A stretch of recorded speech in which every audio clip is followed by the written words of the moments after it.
On Skid Row, we couldn't film openly because we were being killed. Homeless people don't want cameras pointed at them for obvious reasons. Filmmaking is empirical. You learn it by doing it. So you need to make films. Film school is one way to learn by doing it with a peer group. I think the VFX supervisor is very underrated and probably sometimes underused. And I think when you know how Fincher works with VFX, it's much more powerful. People think it's just for the weather or superheroes, and it's so much more than that.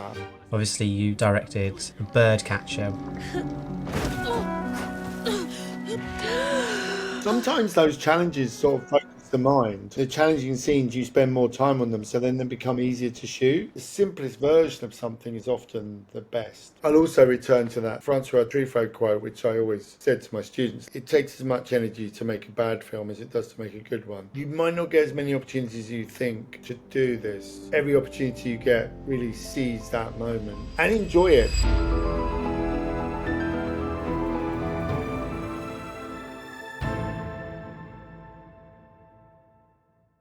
My name's Ross Clarke. I direct, but I also write and produce, and I also teach at Met Film School and the University of Westminster.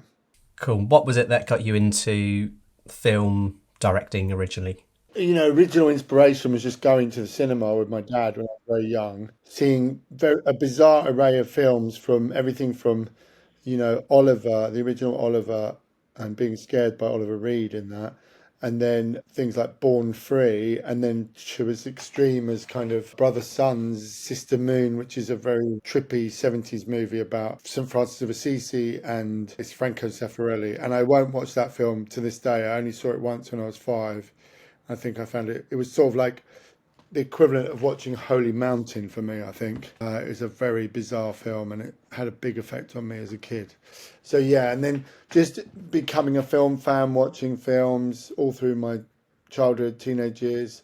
At uni, I did something completely different. I did economics just because for one point I thought that would be interesting. And then I did an MA in critical theory, and that was really a combination of psychoanalysis, cultural theory, film theory, and so I sort of specialized in film theory. But at that point, I realized I didn't really want to be an academic, and I wanted to be a practitioner. And I sort of, it sounds bizarre now saying it, but it was only at that point that I realized, oh, I could make films. It wasn't like this was in the 90s, so it wasn't like you had camera phones or even the Alexa or, so yeah, people had camcorders and we'd messed around on those, making little silly things. But yeah, never really seriously considered that as a career. So, for people listening, the way that we know each other is you used to be a lecturer at my university.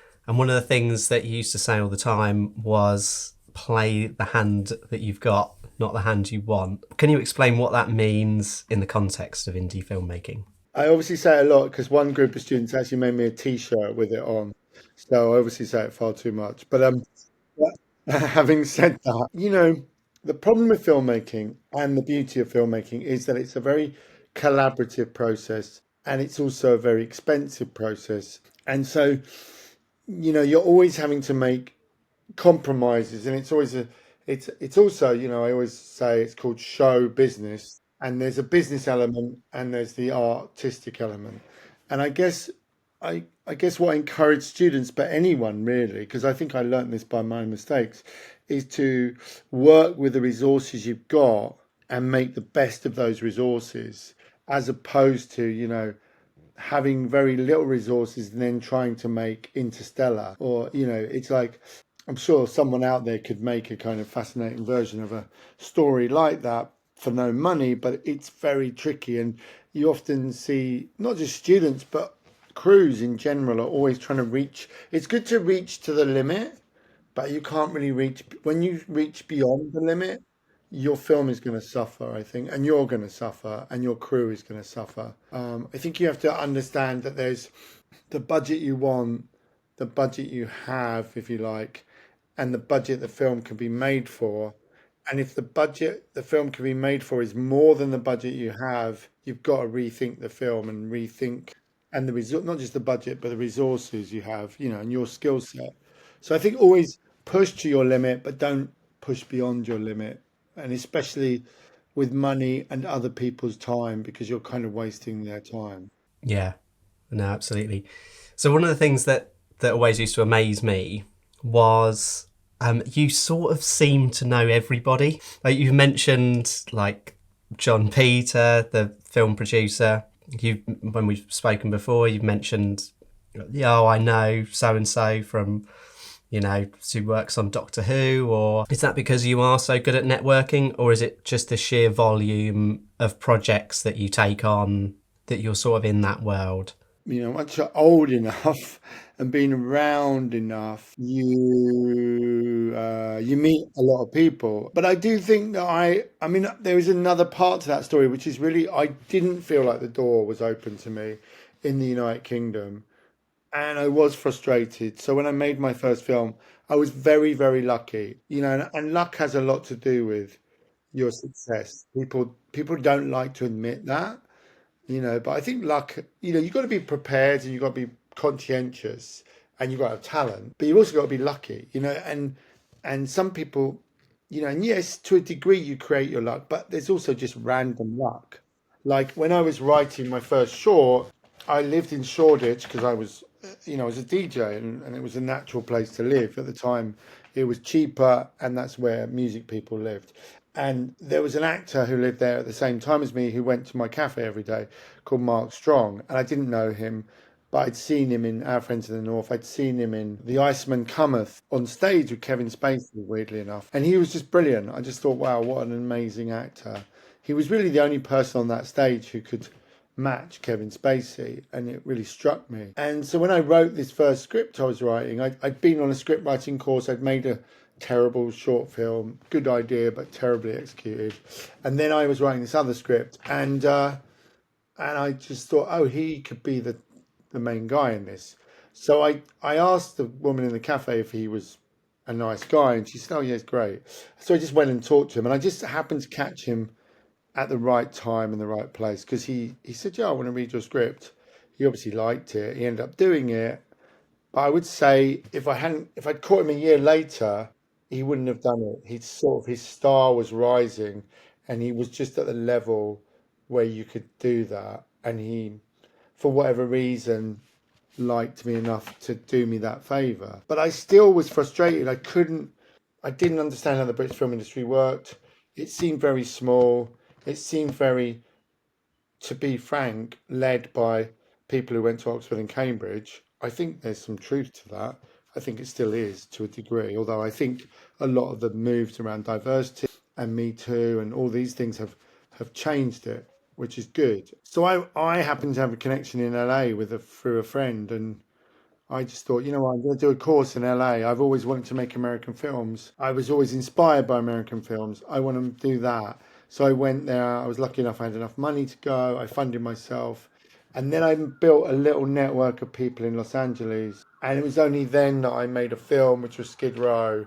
And it was only when I'd made a film, a feature documentary about the homeless problem there, that I could come back to England. And I felt like I had a way into the industry. It's hard to network when you've got nothing to show, right? Or not nothing, like you've done a lot and you've done your degree or you've done your short films, but you don't have a really strong calling card. And I was lucky, you know, in some ways, my first two calling cards were probably the two strongest calling cards I've ever had because I went on to be more selfish about what I wanted to do and what I wanted to make, and I think they were less kind of obviously calling cards.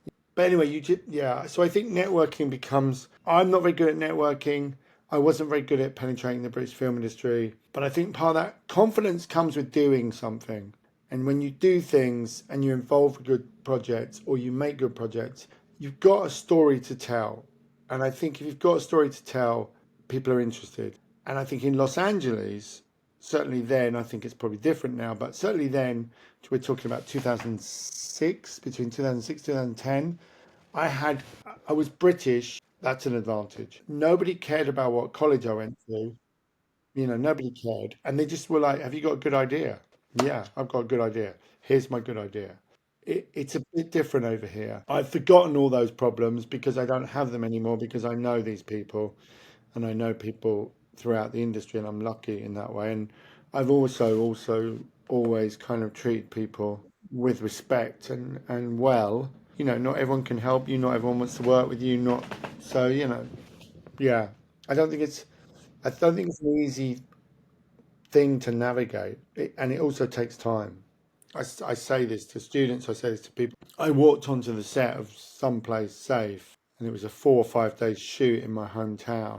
I didn't have a clue what I was doing, really. I mean, I had some clue, but so many of the kind of details of producing, production, etc., that I now know, I didn't know. And in some ways, you know, I watched that film the other day. In some ways, I think there was an advantage. I think there's something about the beginner that's also an advantage. You know, you just go, you don't know, you know, in a way that, you know, maybe that's the opposite end of that saying, isn't it? You just go and do it, even though someone maybe wiser or more long in the tooth or more experienced might say, oh, you can't do that. We were just like, yeah, we're going to go and do it. I mean, I don't think what we did was that impossible to do, but we went, you know, we it was a limited thing. And I also had the advantage of knowing the town because it was my hometown. But that's something to consider, I think, when you're making your short or your full feature is, you know, what are your natural advantages? A town like Clacton, you know, not many people film there. And so film crews are kind of welcomed. If you want to make a film in London, nobody wants to help you and everyone wants to charge you, right? Because you know, you've got Luther being shot, you know, you've got a Marvel show being shot, you've got all these shows being shot everywhere, and you know, like the Gary Oldman thing, they're all shot round here, and yeah, nobody wants to help you. Whereas if you a town like Clacton or your whatever your hometown might be, you know, like I think I said to you, you know, go and see it in Felixstowe if you're in Suffolk, you know, what a beautiful location, and also no one films there, so it's cheap, you know, so. Yeah, but I think someplace they moved the needle because people recognised. I was lucky with Mark. I think it was a pretty good script and it was all right. I directed it quite well and it was just simple and it told a story in a very simple way. And I think it did, you know, it's in the London Film Festival, it was in the London Short Film Festival, so it did well for me. And it wasn't just moving the needle in terms of like contacts, it was also moving the needle in terms of my own personal confidence and belief that I could do it.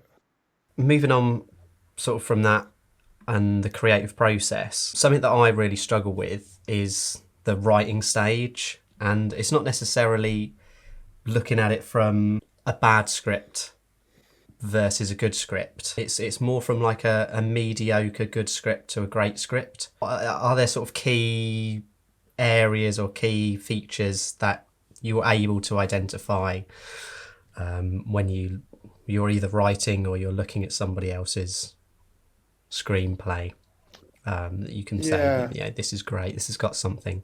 Well, I mean, I think there's first of all the biggest question is this a film? Why is this a film? You know, that's the first question you need to ask. Is like, why isn't this a book? Why isn't it a radio play? Why isn't it a play? Why isn't it a TikTok video? You know, whatever it may be. Is this a film? And I think there are better people than me that have sort of defined what that is. But for me, it's like, is this a film and can that be, is it got some unique aspect to it? And if so, what is the unique aspect? Is it a character we've not seen before? Is it a situation we've not seen before? Is it a world we've not seen before? So that would always be my first question is like, you know, what type of story is this and what's different about it? I think a lot of people write scripts that are good, actually. I think a lot of writers, I don't really consider myself a writer. I think I'm an okay writer and I'm a good editor, you know, and I think they're different skills. Writing is the initial kind of, the writing is always the initial idea, impetus. But a lot of writers don't seem to want to, you know, they have something good and then they don't seem to want to work on it, understanding that there is a form, you know, that's pretty set. It's like it's 2 hours long. In the first 10 minutes, something better happen. And that's not to say that these sort of prescriptive formulas that, you know, you see in a lot of screenwriting books are the answer. Because I think the first question is always, is it a film and what's different about it? And if those two questions aren't answered, it doesn't matter how much work you do on structure or developing those aspects stronger, it doesn't matter. You're not going to be able to make it great.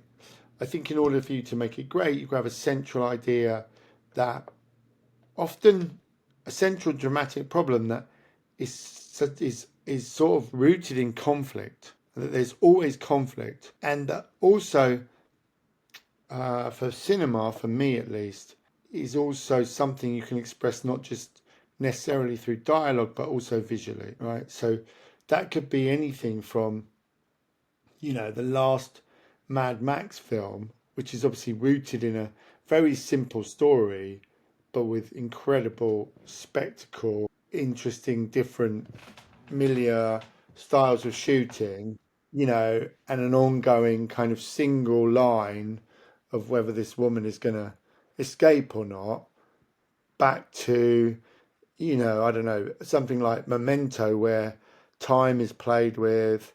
We go backwards, not forwards. We go forwards and backwards at the same time. And we have a central character who we're put in his shoes in order to, and the film makes us experience this sort of short-term amnesia. So I just think that there has to be a cinematic idea, a difference between this story, or not this story, the difference between one of the aspects of the story, and then you've got to work on, okay, how do you fire the arrow, which is the central idea, and how do you hit the marks that the arrow needs to hit along the way?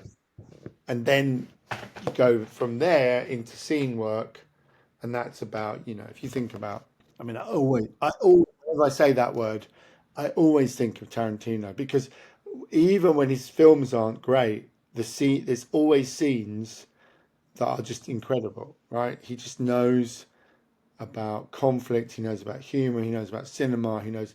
So the scene is the micro unit, but the micro unit, the scene, has to kind of fall into the DNA strand and still have the same singular purpose, if you like, to develop this character or this plot line.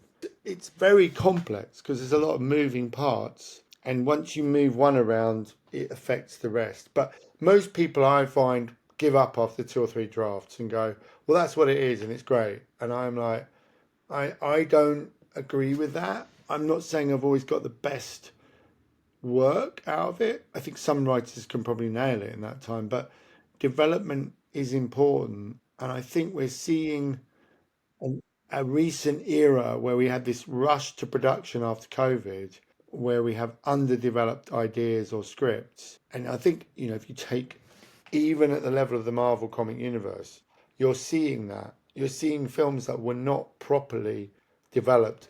Like, I'm not a Marvel fan, but I can definitely see that the Avengers and Iron Man and even WandaVision are better than, the last Doctor Strange or the Marvels or the latest, what is it, Echo.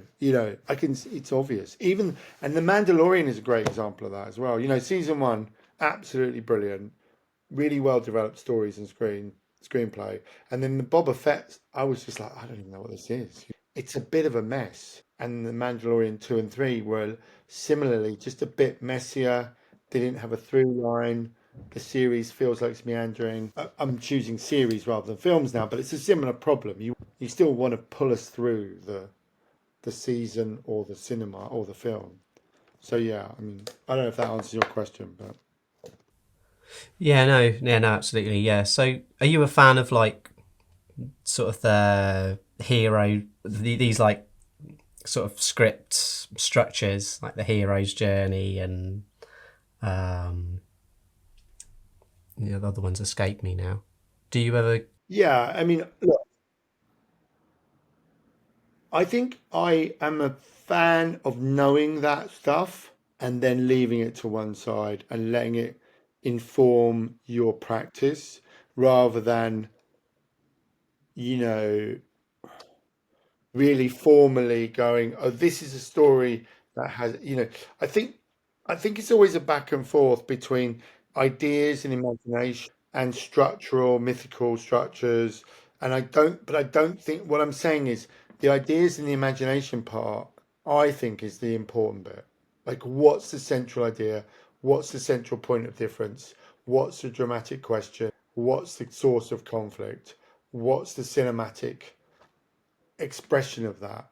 The structure is important to shape all of that into a movie or a TV show, but the structure is not how you create that. So I think you can write scripts that are structurally follow the hero's journey or follow the three-act structure or the five, and they could be really boring and flat. And actually, I think The Marvels is quite a good example of that, right? I think those films are written by incredibly, in fact, a lot of studio movies are written by incredibly talented, smart writers, but there's something missing in the central concept or central idea. And also, you're in danger of just repeating things. And it's not surprising that if you've made, what is it, 23 movies in the Marvel comic universe, that you're maybe running out of steam in that way. So I think they're useful tools, but I don't think that's what would define what makes the film good. I think it will help the audience understand and go along with the central imagination of the idea. I mean, does Pan's Labyrinth have a three-act structure? Yeah, almost certainly, right? But is that what makes the film great? No. It's the sort of clash of two story worlds, one sort of dangerous, mythical, child's eye world, and one child's eye view of the Spanish Civil War. That's and how those two work together.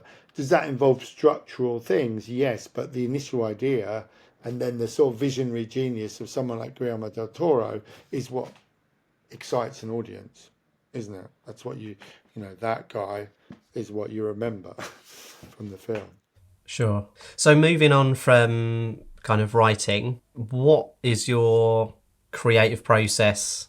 What's your sort of collaborative process like after that if you're the director?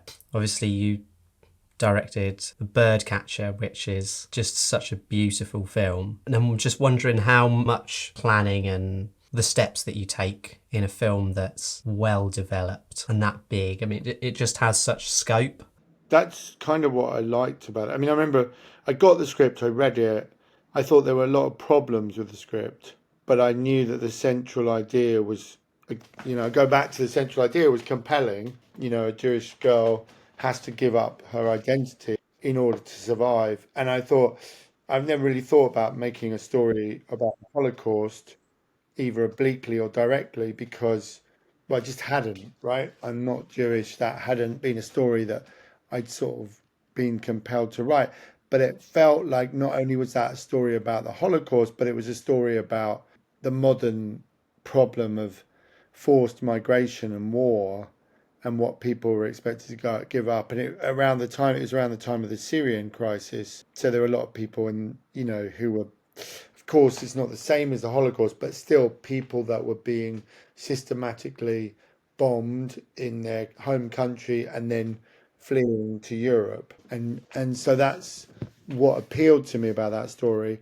In terms of the development, I mean, the film came together very quickly thanks to the producer Leon Clarence, who got the money together very quickly for us.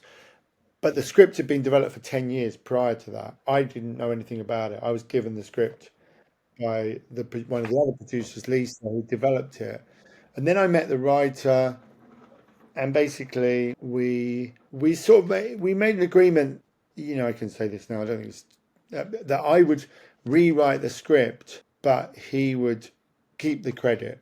And I sort of think that's really the right thing to do if the central core of the script remains the same. I mean, there's a lot of people that will say, well, you go to arbitration or whatever you do. I didn't, I was producer on it, I was a director on it. He'd written a script that he developed for many, many years that was really great. And the changes I made, again, like I say, they were more about raising stakes, and the ending changed a lot because I just didn't. His original ending, I mean, there's a spoiler alert here, but the father survives in his original ending, and I just never bought that.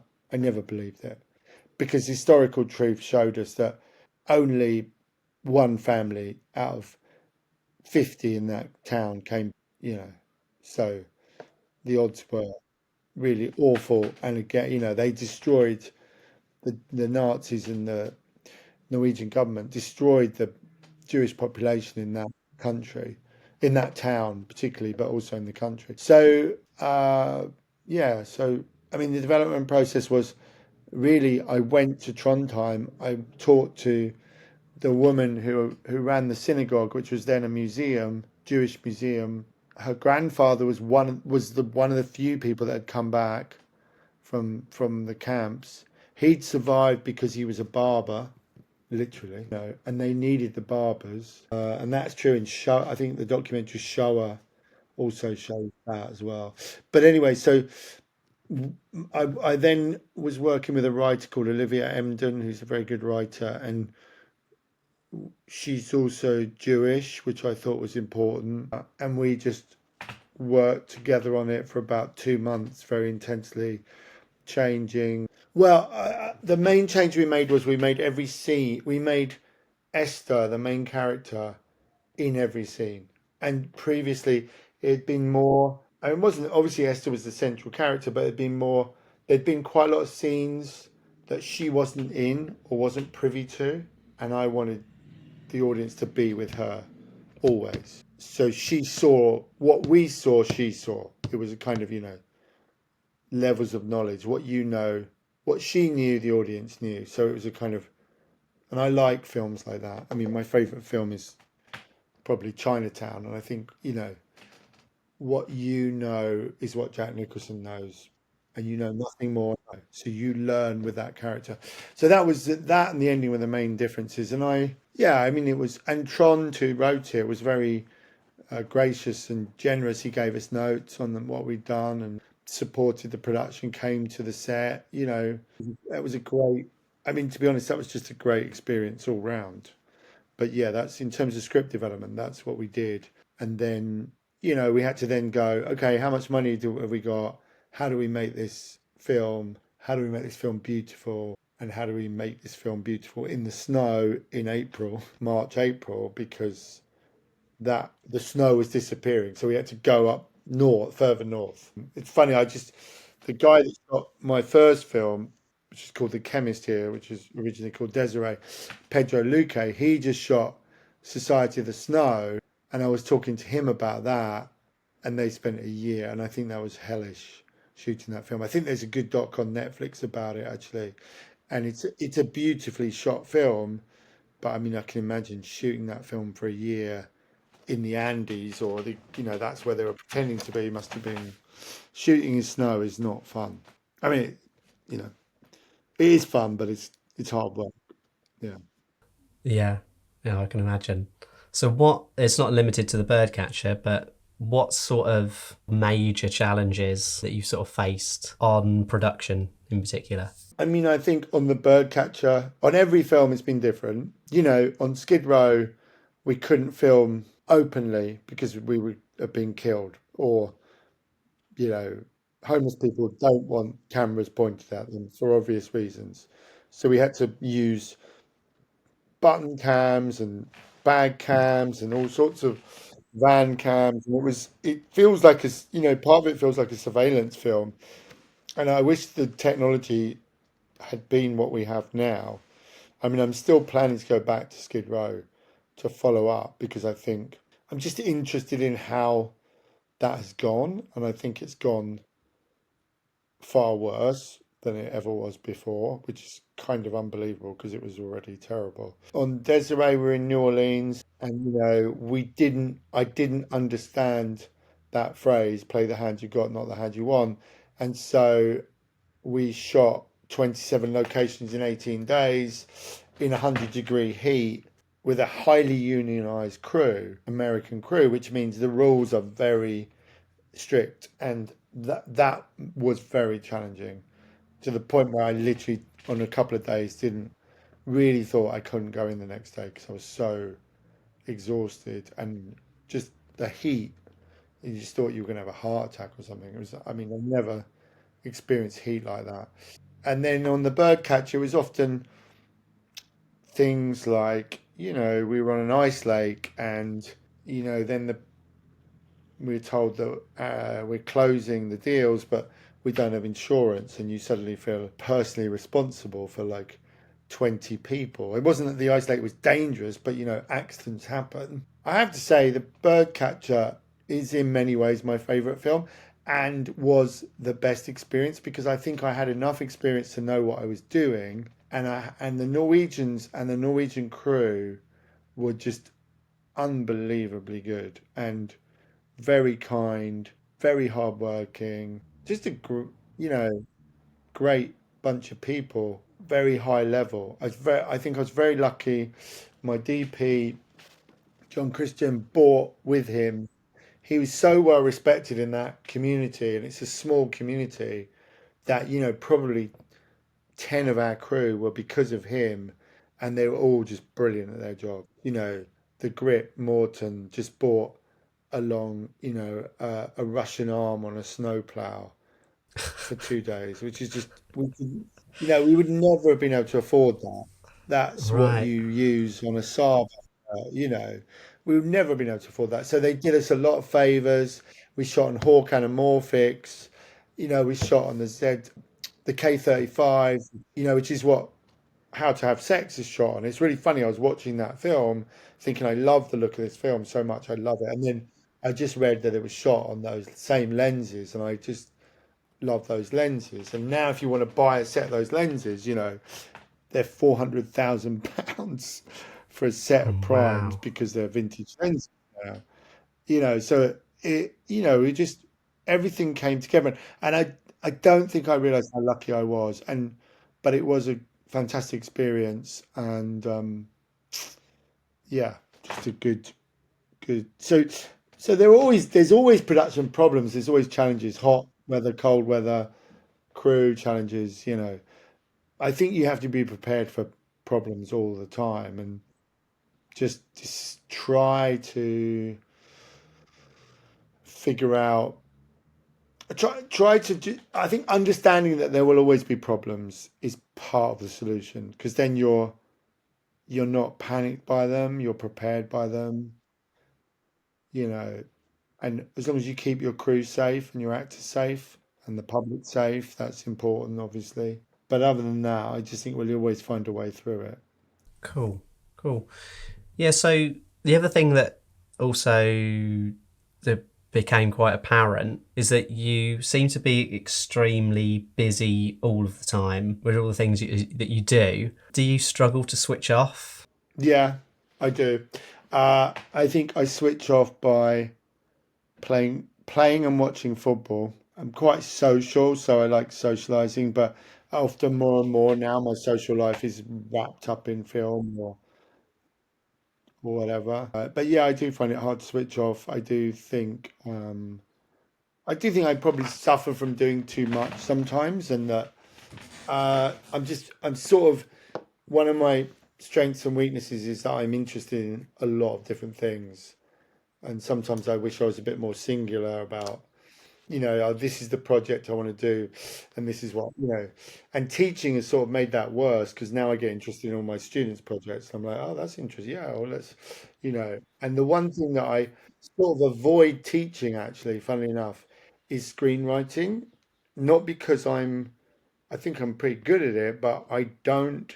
What happens is I end up getting so involved in their script ideas, I don't have any space to think about my own, and I obsess over their ideas and how you might fix them.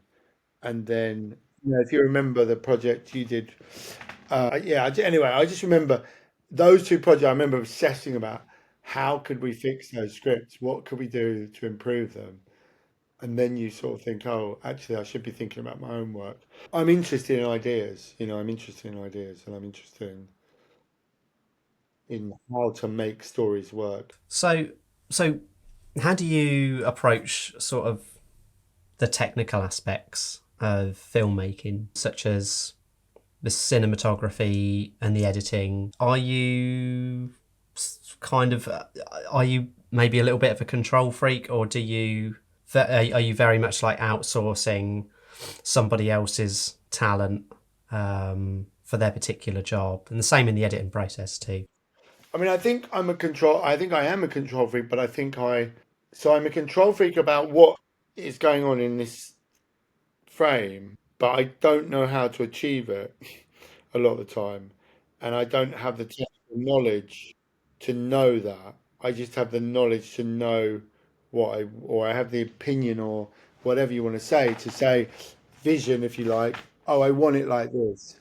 But then if that's why, someone like you, who I know is really good technically, or like I've worked with incredible good, incredibly good DPs, for instance. I mean, I have learned a lot of production skills. I do know how to schedule, budget, blah blah blah, all that logistical stuff. But on set, absolutely, you outsource it to the best people who can do it, but you make sure that they know what you want. And if they're good at their jobs, not only will they want to provide you with what you want, but they'll find a way to do it.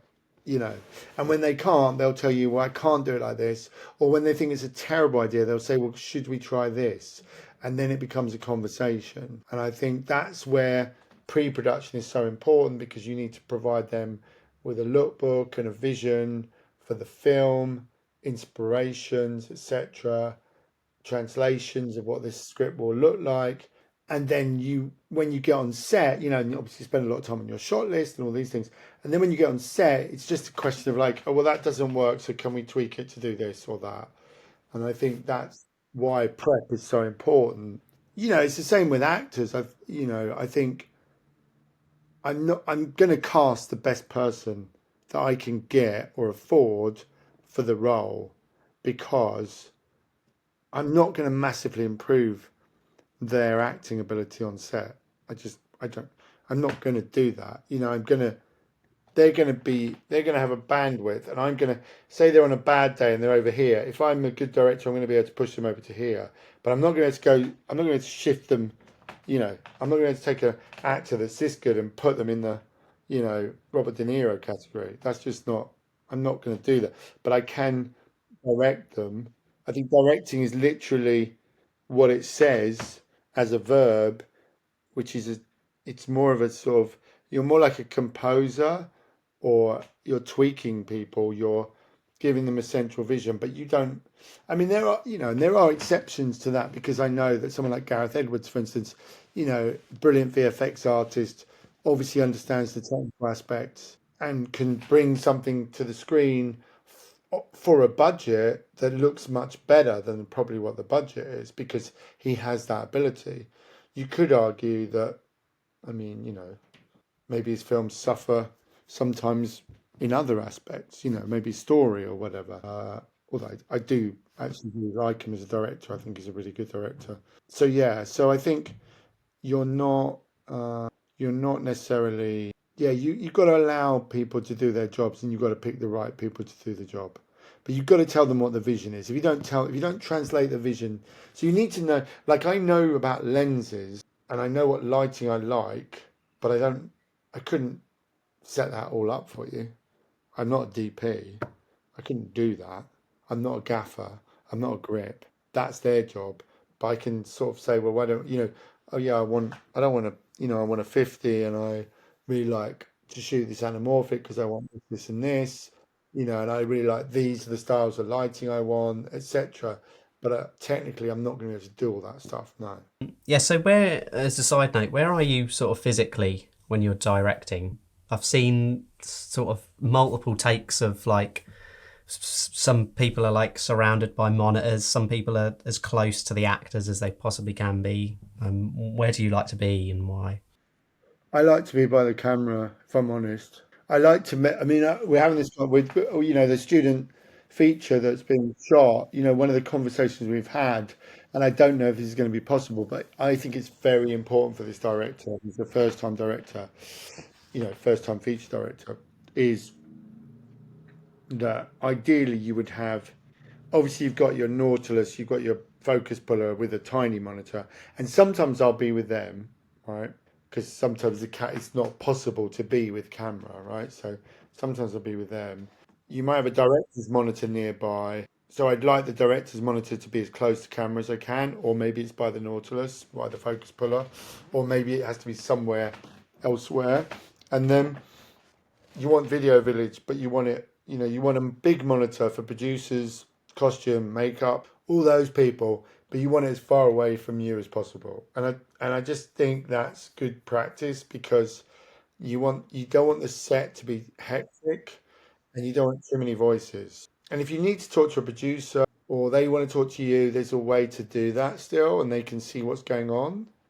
So yeah, so that's I like to be near the camera and then I like to be able to talk to the camera cinematographer because on both my film both features the cinematographer also mainly operated as well. I like to operate sometimes on very simple things, sometimes to just demonstrate something on the first take or something.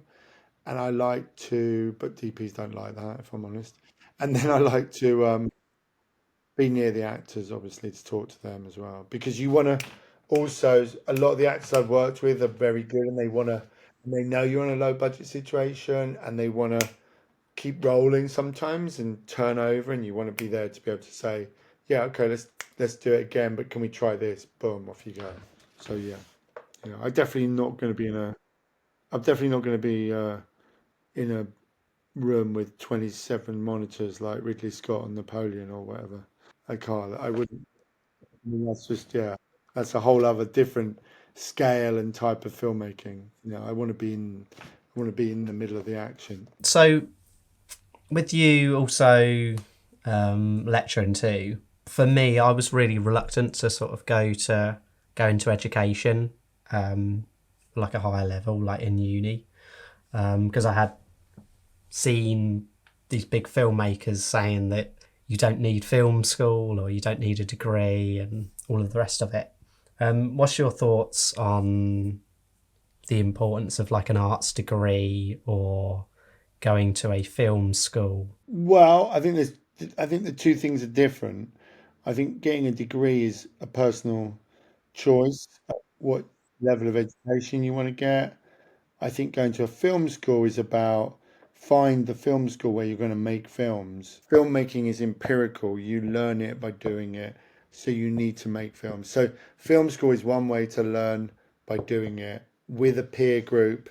And I'm a big supporter of that. And if you look at, the NFTS now and you look at a lot of British films that are coming out and the amount of people that are coming out of that school, I think it shows you that successful programs like that. And even at Met, there's also lots of people that have gone on to make films, which is great. I think there are programs out there where it is, if you want to be a filmmaker, a member of crew, or a director or a producer, then go to film school if you can afford it, because it's a great. I wish I'd gone to film school. I really do. Yeah, I would have really enjoyed that. And I did it a different way. And I don't think it's a prerequisite of being a successful filmmaker by any chance. Schools like Met and schools like the NFTS, the people that teach there are filmmakers. And that's, you want to be taught by filmmakers. It's one thing, you can go and do it. It's what I said to you about my MA. You can go and do a film theory degree, which is fine, nothing wrong with it. But if you want to make films and learn with practitioners that already teaching and also work with your peer group and develop relationships there. The most important thing is the casting. It's like you're limited by your casting. So I just think, that's where you focus your energy and until you've got the right cast, I don't think you should make the film. I mean, I've definitely been very lucky. I would say one of my films, the casting in one area definitely didn't help the film. But most of the time, I've worked with very, very good actors, like really brilliant actors, and that's not only just good for your film; it's also good for you as a director because you learn so much from them because they understand story in a very singular way, and they understand it from their character's perspective. And that's always an interesting thing. I mean, every time we shot a scene with August Deal, sorry, every time we shot with August, he would come with an idea about the scene. It was, sometimes it was annoying, but he was more often right than wrong. He created some problems for the production, but he was right about his approach. And I would say the same was true of Walton as well. Actors, there are actors that are great actors, and then there are actors that are great actors who are also always working on the scene and what makes the scene better. And I would August and Walton and Kate Walsh as well. You know, they were very good at that.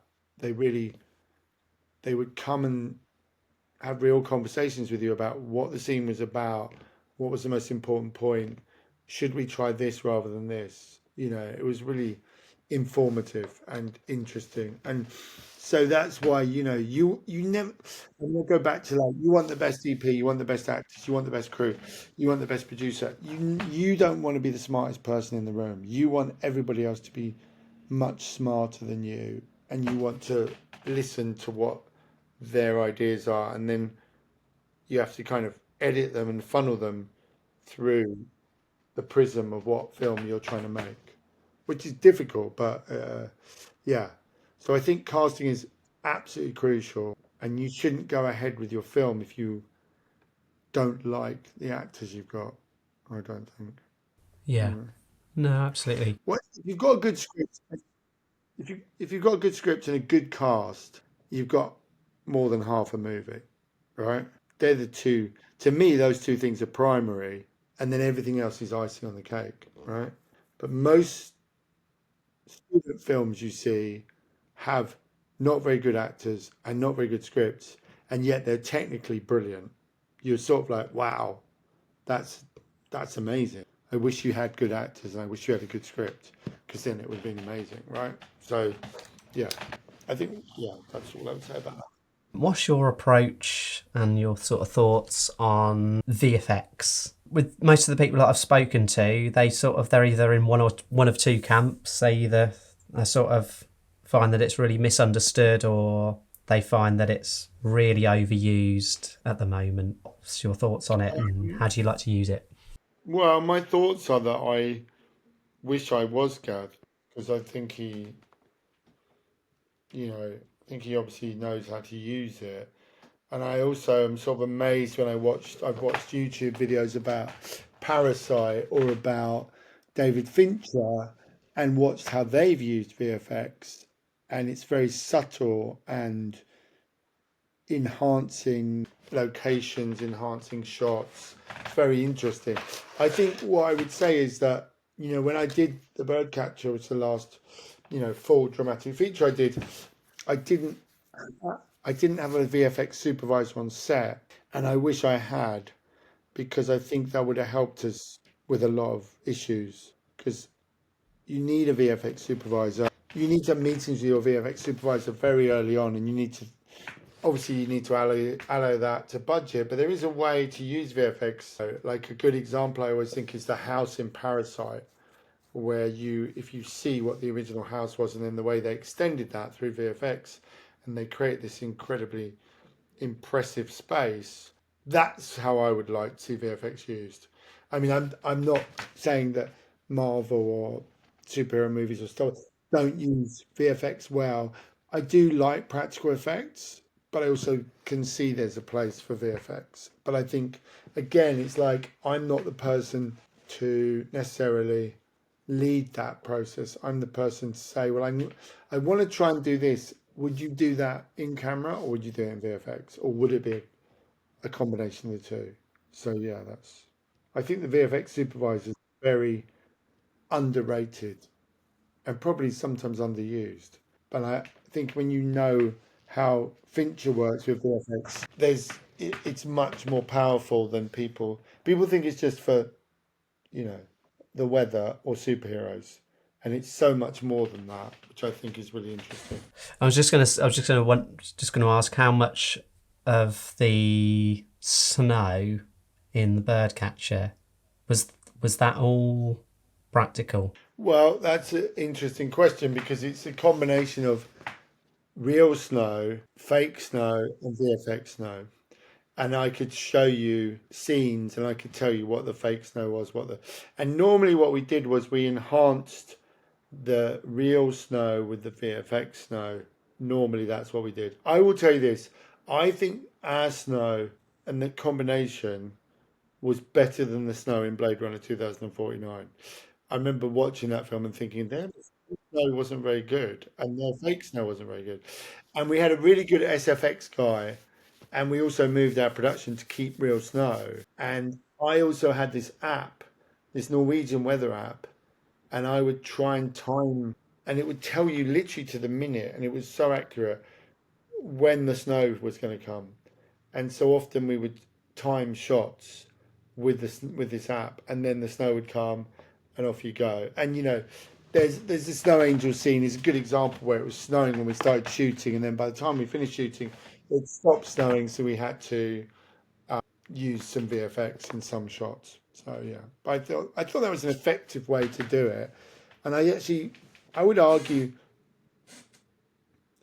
that I mean that's kind of what's cool about the Mandalorian, right? Even though it's on a virtual stage, it also has practical effects and practical objects, and I think that helps performance, and it also helps real creation of worlds. So I think that's it's almost like it's not about being prescriptive about I like VFX or I don't like VFX. It's like well, what would be the best version of this? What would feel the most real? You go back to Star Wars, we know that ILM, in its nascent form, and the same with Alien, was using people like Douglas Trumbull and were using a lot of practical effects alongside the early VFX. And I think for me, the George Lucas 90s trilogy, late 90s trilogy is just that's where I'm sort of like, oh my God, I hate VFX or I hate CGI. That's where it's too much. At the same time, I think, Dunkirk is a good example where Nolan's like, oh, I'm not going to use VFX. I'm not going to use these things. And I'm like, well, I think you could have done with it in parts of Dunkirk because as much as the the scale of it and the overall effect is brilliant, and I love the film. The boats. There weren't enough boats. Like there were more boats in the water when Dunkirk happened, and I think that's one example of where he could have used VFX to enhance what he had and built the scale. I'm not saying create it all from VFX. I'm saying I think VFX as an enhancement is when it works best for me. One escaped. 2 years ago.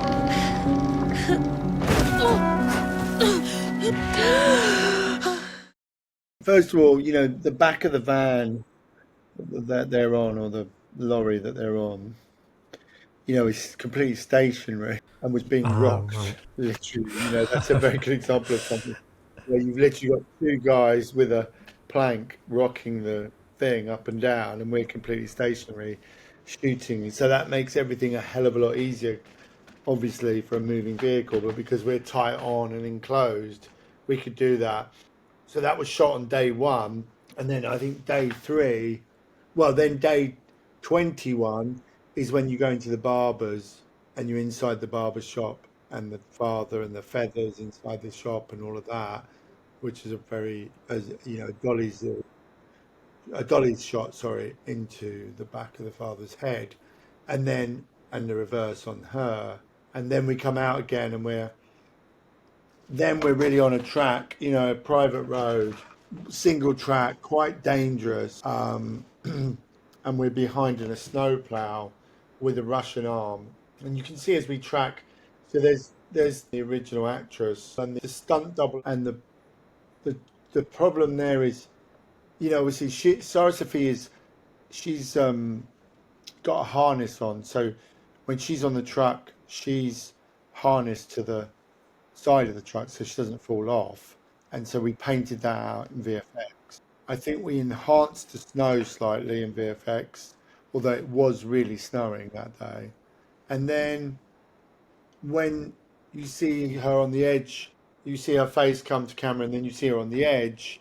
That's the cut there where you then realize with the stunt double, and the stunt double jumps, which we'd spotted, and rolls into the river.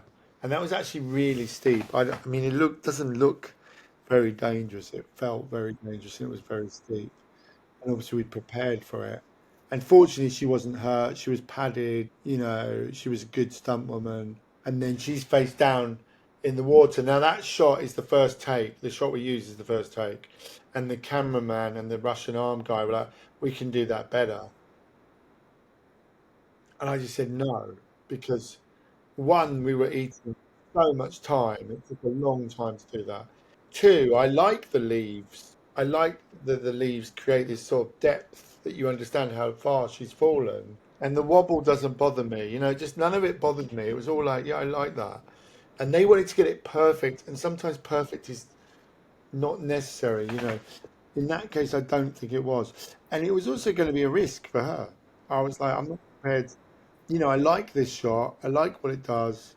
I'm not prepared to risk it. And now we've got to put the main actor in the river anyway. And that's going to be hard enough because that river was so cold. And, Sarah Sophie was not happy about it. I mean, I don't mean that she did it, obviously, but it wasn't pleasant. And we had to get her warm as far, I mean, to get her dry, so there was a lot of elements to play with. And sometimes you just, it's like you want to, I think it's a great shot though, close ups, handheld, anamorphic, boom, she comes up. I love that shot. It's sort of very the Revenant type thing to me. And you get the feeling it's cold. You can see it's cold. And then when she goes across and she starts climbing, that's the stunt woman because she did the full lay in the river, get up, climb across, climb up. And then there's a third person in there. There's the buttons, and that was a cutaway that we did later with second unit because the editor said, "Oh, we need to see her shivering, and we need the coat will help." And they were right. The editor was right. It was a really good note, and it was something we could get. And then also the car passing that she looks up at is also a good note, and was also shot second unit. So second unit returned to that location 2 weeks later and did all of that. So yeah, there's actually three. There's three Sarah Sophies. There's the stunt double, there's the double, and there's the actress in that scene. Um, and it works, and it's an important moment in the film. It's like, you know, this is, if you talk about what's at stake, I think for me, that film, you always know her life is at stake, and at every turn, something is threatening her life, and that is the most dramatic moment, probably in the first, certainly, yeah. If you like, both those shots were both one takes. We made her get in the water once, we made her fall once, and we got it, and that's credit to the actors and to the camera crew who did it so well in one take. Yeah. Is it something could you see that scene? Could you visualize that scene before doing it? Yeah, we had, I think, scenes like that, and that's why, it's sort of when you think about action films, scenes like that, you have to pre-visualize them. And we didn't do a full previs, but that was one of the scenes where we knew what was going on. We knew what the shots were going to be. We knew what was going on. We'd planned for it. You have to for something like that. Similarly, at the end of the film, the big kind of conflict between all the main protagonists, we similarly had blocked that and planned it, but because we had a very strict schedule, because the nights were very short, weirdly, not very short, but weirdly Norway's weather goes from like 24 hours darkness to 24 hours light, and we just crossed into April, May, and we still had snow, but the days were getting very long actually, and so the nights were short, and we didn't have much time to shoot it. So we made a decision, which I think worked with the scene anyway, was to go on the easy rig, go handheld. I think we would have liked to have done that shot. We'd like to have done that scene on dolly and on track, but we'd have never have got it. We'd never got, it just would have taken too long. And the actors were also getting really cold and really fed up because they're all in shirts and things, and it was cold. It was 4 in the morning. It was minus whatever. It was really cold. So you had to like move fast. We had the gun to deal with. We had blood to deal with. It was like, we had the knife stunt to deal with. It wasn't, it wasn't easy. So again, that was a decision where we could have gone, oh, we'll spend 2 nights on it, but when we would have messed up other scenes in the schedule. So we were like, okay, we'll do it in one night and we'll go handheld and we'll block it in the day, in a tent, in a space, and get it right. And we did.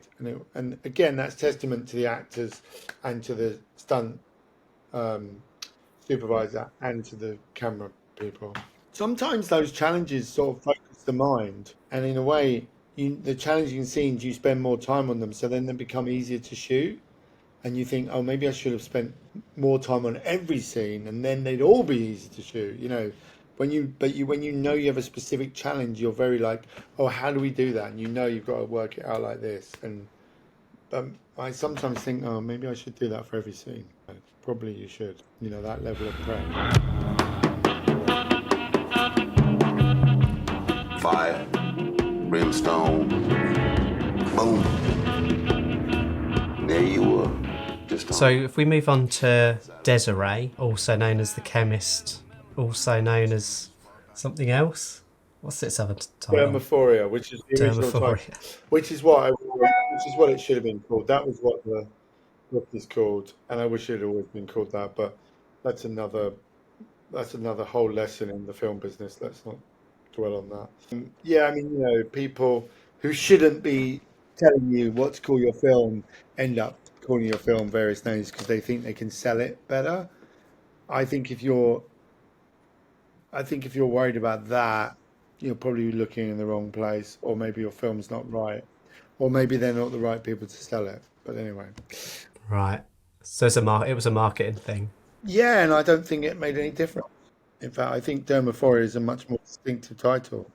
But I think I picked that one in the diner just because it's a fun scene and it sort of demonstrates how learning simple coverage can be really effective because there's nothing really that complicated about the way that there's two diner scenes in the film actually, and they're both very effective and very simple, and the coverage is one is with Joe and Kate in the middle of the film, and they're talking about the drug, Desiree, and it's just a dolly in on one of them and a dolly in on the other, switching back and forth, and then a slider on the bar to sort of as a kind of semi-master that we set the space up with. And then in this scene, there's a sort of, from what I remember, there's a master from the side with Walton and Joseph sat opposite each other with the kid toe tag. And then there's, over the shoulders and close-ups and cutaways. And it's simple filmmaking, but for those kind of scenes, I think it's effective. I always think having characters do something while they're having conversations is useful. I mean, I go back to, Heat really is the classic. One of my favourite scenes is just two actors in a diner talking to each other, and it's very simple the way it's shot, and I think it's very eloquent, and I think that's just a demonstration that simple is sometimes the best. To me, that was a very fun scene to shoot. It was very easy, and by doing it that way, we allowed the actors to experiment with the most effective way of doing it. So we had a number of takes. If you spend lots of time setting up shots, sometimes that means the actors don't get a real chance to, experiment with the scene or work out where the conflict works best. In the other scene, it was a good example of necessity as the mother of invention because we literally had run out of time. It was the last scene we were shooting in that location that day, and we had 40 minutes. And originally we'd envisaged it as a kind of, we'll shoot Ron in the corner, then we'll shoot Joe, and then we'll have Master, and we'll cut between close-ups. And the DP and the grip and I figured out the blocking of how you start on Ron, you move around, and so all of that, and it's very lovely movement. It's very good. It's very well lit. The actors work within the frame. Ron is just an expert at hitting his marks, both from a dialogue perspective and from a physical space perspective. And so in a way, it's one of my favourite scenes, but it was the easiest scene to shoot again. and it wasn't what we planned. It was literally like we've got no time. We have to do this in one shot. And we did it in one take, and Ron said, "Can we do another one?" And I said, "Well, we don't really need to." We did do another one, but it wasn't as good, you know. We did another one for safety, but it wasn't as good. And the first one is what did it. So again, sometimes you'll spend hours trying to get a scene right, and it just never works. And then you'll spend 20 minutes on a scene, and it absolutely nails it. And I think some of that sometimes goes back to, well, maybe there's something wrong with the scene. you know, maybe the scene wasn't right. Maybe the location wasn't right. Maybe the scene's not doing what you need it to do. Maybe the scene's not well written. So maybe you're overcomplicating it. The simplest version of something is often the best version. That's really the lesson I learned from shooting those scenes, I think, is you don't have to be flashy. You just have to be good, and it just has to be solid, you know. Cool, cool, Yeah. cool, cool. Awesome. So, sort of just to sort of finish off with, what is kind of, it's probably quite a tricky one, but what's sort of the main lesson that you've learned in your career that you'd wished you had known sooner or when you were first starting out? That every opportunity you get may be your last, and you really need to treat every opportunity as if it might be your last, because it might be. It's so hard to get films together that you have to treat every film opportunity as if it may be your last, and learn as much as you can and prepare as much as you can, and just really, you know, give your best to it. And I think everything is preparation. What's the script? How long is the script fully developed? Have you got the money you need to make it? Are you going to put the time in to prepare this properly with your crew, with your actors? And then when you get to set, you've got a chance of maybe making a decent film. But I mean, I'll also return to that Francois Truffaut quote, which I always have said to my students literally today, which is, it takes as much energy to make a bad film as it does to make a good one. And, so, everyone's got the best intentions. But I really believe that, you don't, you might not get as many opportunities as you think to do this. I've produced a feature, I've directed a feature doc. COVID happened, but since The Birdcatcher, I've worked on a couple of films, two or three films. I've written a script that we just sold that will be made, I think, this summer, but I haven't directed another feature since, and I really want to. And I thought this one, that the script I'd written, that's what I would be doing, but someone else will direct that, and I will be a writer on it. But I really want to, and now I'm thinking, yeah, I mean, when will the next time I get the chance to do that be? And will it be with the 5 million budget we had on Birdcatcher? I doubt it. That's a lot of money. It's hard to raise that money. It's hard in this current, with the streamers and how the industry is. It's hard to get that money, and it's yeah, So really, every opportunity you get, really seize that moment and enjoy it, because you're lucky if you get to do what I really count myself as lucky, having made been involved in 6 features, I guess, docs and drama. I really count myself as very lucky, and I really look back on all of those fondly, because they've all given me something different, and I want to make more, but I'm also accept that it's not easy, you know. Is there anything that you want to plug? Are you sort of active publicly on social media or anything like that? Not really, no. No. All I would say is, I've written a book. I wrote a book with my dad uh, about cinema from a sort of theoretical film theory and a psychoanalytic point of view. He wrote the psychoanalytic stuff, called The American Dream and American Cinema in the Age of Trump.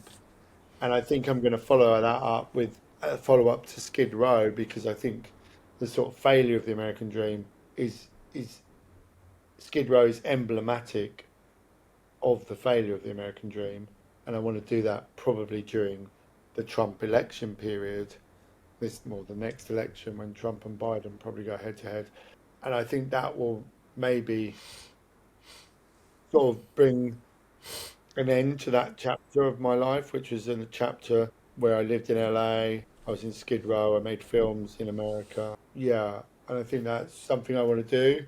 And I'm just writing another book with my dad. He's written a lot of it, but I'm helping him with it, about Spirited Away and Everything Everywhere All at Once, as kind of films that deal with disassociation. So I'm still interested in the film theory stuff, but and you and I have talked about this film essay that would be good to make. So yeah, Sure. they're the things I'm on the horizon for me.